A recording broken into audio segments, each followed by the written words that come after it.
இடைவேளைக்கு பிறகு மீண்டும் கேள்வி நேரம் நிகழ்ச்சிக்கு உங்களை மிகுந்த அன்போடு வரவேற்கின்றேன்.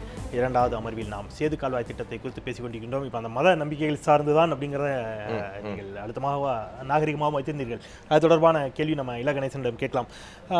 இளகணேசன், இப்போ இது மத நம்பிக்கைகள் சார்ந்து மட்டுமே இந்த திட்டத்தை பாஜக புறக்கணிக்கிறது அப்படிங்கிறது எந்த அளவிற்கு ஏற்படும்? இத்தனை கோடி ரூபாய் முதலீடு செய்யப்பட்ட பிறகு அது நியாயமா அப்படிங்கிற ஒரு கேள்வி முன்வைக்கப்படுதில்லை?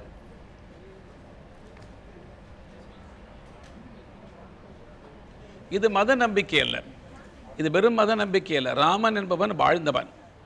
பாரத நாட்டின் மிக தொன்மையான கட்டுமானம் என்று போற்றி பாதுகாக்கப்பட வேண்டிய கட்டுமானம் ராமர் பாலம். உதாரணத்திற்கு சொல்ல வேண்டுமானால், ராமன் என்பவன் வாழ்ந்தானா இல்லையா என்பது கேள்வி கேட்கின்ற மக்களாக இருந்தாலும் கூட அவன் வாழ்ந்தான் என்பதற்கான சான்றுகள் பல இருக்கின்றன. அவன் தென்பகுதிக்கு வந்தபோது ஒரு வாதத்திற்காக சொல்கின்றேன்.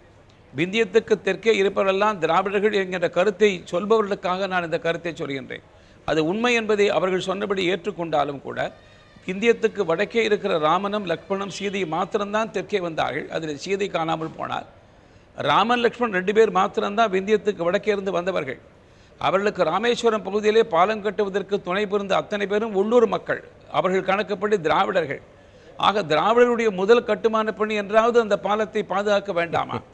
அதனால் இது ஒரு தேசிய பாதுகாக்க வேண்டிய ஒரு முக்கியமான நேஷனல் மானுமெண்ட் என்பதாக அரசாங்கம் அறிவித்து பாதுகாக்க வேண்டும் என்பதுதான் என்னுடைய கோரிக்கை. நன்றி. எங்களோடு இணைந்து உங்களுடைய கருத்துக்களை பகிர்ந்து கொண்டதற்கு மிக்க நன்றி. இப்போ அவர் தொடர்ந்து அவரோடு நம்ம விவாதத்தை தொடர முடியாது, அவர்கிட்ட மறுப்பு வாங்க முடியாது. இருந்தாலும் அவருக்கான கருத்துக்களுக்கு அவருக்கே உள்ள அனுபவம் சாதுரியத்தில் இதை கட்டினது ஏதோ திராவிடர்கள் தானே. என்னை பொறுத்தளவு அந்த கதை நடந்ததே வட இந்தியாவில் தான். இங்கே அதற்கு தொடர்பில்லை. ஆனால் அதற்குள்ளே போனால் நிறைய சிக்கல்களான பல கேள்விகள் இருக்கின்றன. அது ஒரு வரலாற்று பூர்வமான செய்தி இல்லை. அது அவர்களின் நம்பிக்கை என்று சொன்னால் நான் குறுக்கிடுவதற்கு ஒன்றுமில்லை. அது அறிவியல், அது உண்மை. வரலாறு என்று சொன்னால் 17,25,000 ஆண்டுகளுக்கு முன்னால் இங்கே மனிதர்கள் இருந்தார்களா? பாலம் கட்டப்பட்டதா? அது திரேத யுகத்தில் நடந்தது என்கிறார்கள். பிறகு துவாபர யுகம், அதற்கு பிறகு கிருத யுகம், அப்புறம் கலியுகம்.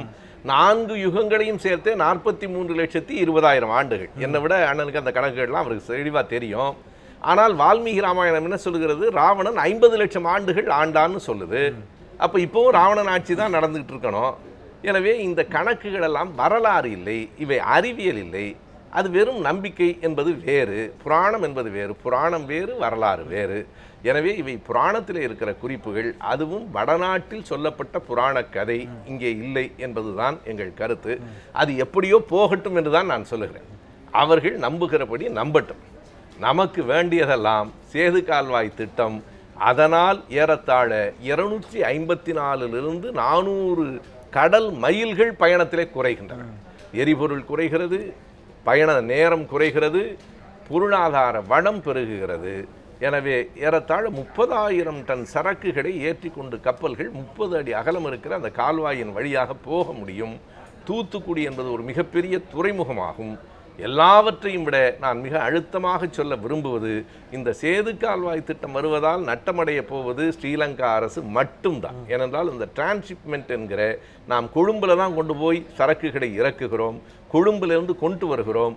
இதற்காக அந்நிய செலவாணி நமக்கு ஆண்டுதோறும் பல ஆயிரம் கோடி ரூபாய் செலவாகிறது. அது நம் நாட்டுக்கு மிச்சப்படும். இது அவர்கள் பார்வையிலேயே சொன்னால் தமிழ்நாட்டுக்கு மட்டுமல்ல, தமிழ்நாட்டின் தென்பகுதி தொடங்கி இந்தியா வரைக்கும் பொருளாதார வளத்தை கொண்டு வந்து குவிக்கிற ஒரு நல்ல திட்டம் என்பதால் நாங்கள் வரவேற்கிறோம். அதனால் தலைவர் கலைஞர் அவர்கள் அதனை வரவேற்கிறார். திமுகவினுடைய நிலைப்பாடு அது. திமுகவினுடைய பங்கும் அப்படிங்கிறது, அல்லது திமுகவினுடைய பங்கு அப்படிங்கிறது மிகப்பெரிய பங்கு. அறிஞர் அண்ணா காலத்தில் தொடங்கி கலைஞர், வைகோ அவர்கள் கூட வலியுறுத்தினார். இப்போது அவர் கருத்துல ஒரு மாற்றம் இருக்கிறது. இயற்கை சுற்றுச்சூழல் சார்ந்து அவர் சில மாற்றம் சொல்றார். ஆனால் அது அடிப்படையில் அன்றிலிருந்து இன்று வரைக்கும் அந்த சேது கால்வாய் திட்டத்தில் மாறாமல் இருக்கிற பெரிய கட்சி திமுக அப்படிங்கிற அடிப்படையில் இப்போ திமுக மத்திய அமைச்சரவையில் அங்கம் வகித்த காலகட்டத்தில் அல்லது கடந்த ஐக்கிய முற்போக்கு கூட்டணி அரசியலும் சரி, அதற்கு முந்தைய வாஜ்பாய் ஆட்சி காலத்திலும் சரி, இந்த திட்டத்தை ஒருவேளை இது போன்ற எதிர்ப்புகள் எல்லாம் வரக்கூடும். அந்த தொலைநோக்கு பார்வையோடு இந்த திட்டத்தை, இந்த எதிர்ப்புகளை தாண்டி நிறைவேற்றுவதற்கான ஒரு தெளிவான திட்டத்தை, குறிப்பாக டிஆர் பாலு கப்பல் போக்குவரத்துறை அமைச்சராக இருந்தால் இது போன்ற திட்டங்களை கையாண்டிருக்கலாமோ அப்படிங்கிற ஒரு எண்ணம் இயல்பாக வெளிகிறது இல்லையா? ஏன் அது போன்ற ஒரு சூழலை திமுக செய்திருக்க கூடாது? இல்லை, என்ன வேடிக்கை என்றால் தொடங்குகிற போது யாரும் எதிர்க்கவே இல்லையே. அதிமுக தன்னுடைய தேர்தல் அறிக்கையில் இந்த சேது கால்வாய் திட்டத்தை எப்படியாவது நடைமுறைப்படுத்துவதற்கு அழுத்தம் கொடுப்போம் என்று தானே சொன்னார்கள். பிறகு அதிமுக மாறிற்று, பிறகு பாஜக மாறிற்று. முரளி மனோகர் ஜோஷி தானே அதை முதல்ல ஒப்புதல் கொடுத்தவர். பிறகு நான் சொன்னது போல அமைச்சர் கோயல் அவர்களும் இணையமைச்சர் திருநாவுக்கரசர் அவர்களும் ஒப்புதல் கொடுத்தார்கள்.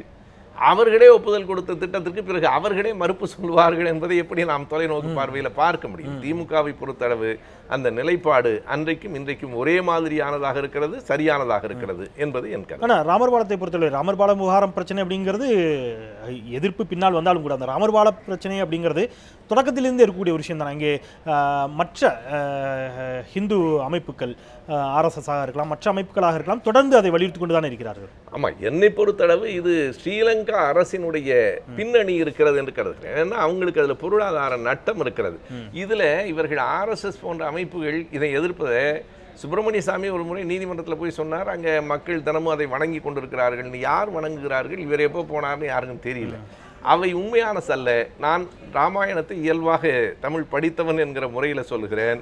ராமாயணத்தின் யுத்தகாண்டத்திலேயே ஒரு காட்சி என்ன வருகிறது என்றால், ராமர் திரும்ப வருகிற போது தன் வில்லினால் அந்த பாலத்தை கீறினார். படகு போக்குவரத்துக்கு அது இடையூறாக இருக்க போகிறது என்று சொல்லி இலக்குவனிடம் சொல்லி அதை கீறினார் என்று ராமாயணத்திலேயே. அதைத்தான் நான் பல கூட்டங்களில் கேட்கிறேன். ராமரே உடைத்த பாலத்தை ஏன் TR பாலனை உடைக்கக்கூடாதான்னு கேட்டிருக்கிறேன். எனவே அது ராமாயணத்திலேயே அந்த பாலம் உடைக்கப்பட்டு விட்டதாக ஒரு செய்தி இருக்கிறது. நான் அந்த பாடலை வேண்டுமானாலும் எடுத்து காட்ட தயாராக இருக்கிறேன். எனவே இது அவர்கள் நம்பிக்கை என்று வைத்துக் கொண்டாலும் மக்களுக்கு பயன்படுவதற்காக அந்த நம்பிக்கையில் ஒன்றும் பெரிய பிழை இல்லை என்று அவர்கள் இலங்கை அரசிற்கு இது லாபம் ஏற்படுத்தக்கூடும் அப்படின்னா இப்போ மறு ஆய்வு செய்து மாற்றுப்பாதையில் இந்த திட்டத்தை செயல்படுத்துவதற்கான ஒரு முயற்சியில் மத்திய அரசு ஈடுபட்டிருக்கிற பொழுது இந்த குற்றச்சாட்டு எந்த அளவுக்கு சரியாக இருக்கும் அப்படின்னு நினைக்கிறீங்க? இது என்ன சொல்றேன்னா, இப்போ அவர்கள் மாற்றுப்பாதை என்று சொல்லுவது ஏற்கனவே நிராகரிக்கப்பட்ட பாதை. இந்த 6 பாதைகளை விட்டுட்டு 7வது பாதையை சொல்லல. முதல் 6 பாதைகளில் 5 நிராகரிக்கப்பட்டுத்தான் 6வது பாதை ஏற்கப்பட்டது. இப்போ அவர்கள் புதிதாக 7வது சொல்லல, பழைய 4வது பாதையை சொல்லுகிறார்கள். அது ஏற்கனவே நிராகரிக்கப்பட்ட பாதையை மறுபடி எடுத்து நாங்கள் கையில் எடுத்தோம் கடைசியாக முடியலன்னு சொல்லுவதற்கான அரசியல் அதற்குள் ஒளிந்து கொண்டிருக்க கூடாது என்கிற விருப்பத்தை நான் முன்வைக்கிறேன்.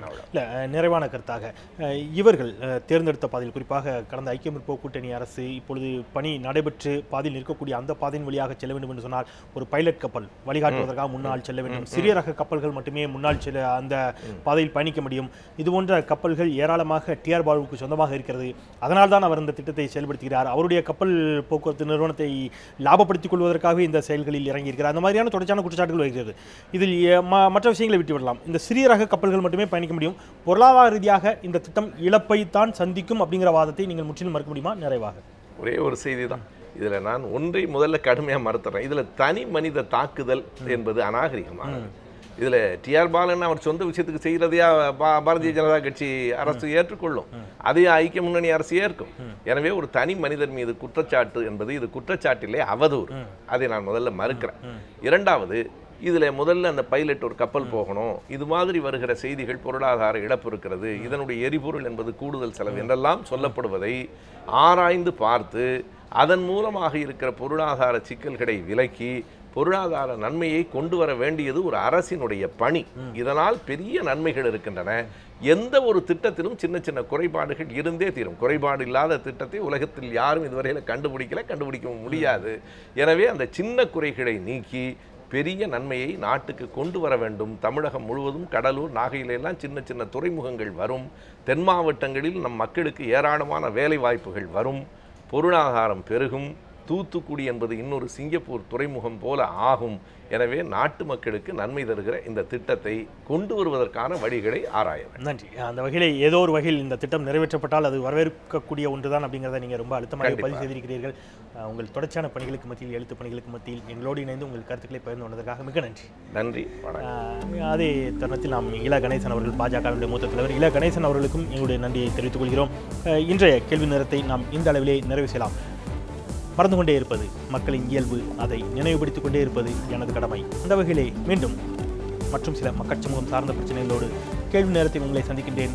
இந்த நிகழ்ச்சியை இந்த அளவிலே நிறைவு செய்கின்றேன். நான் செந்தில். நன்றி.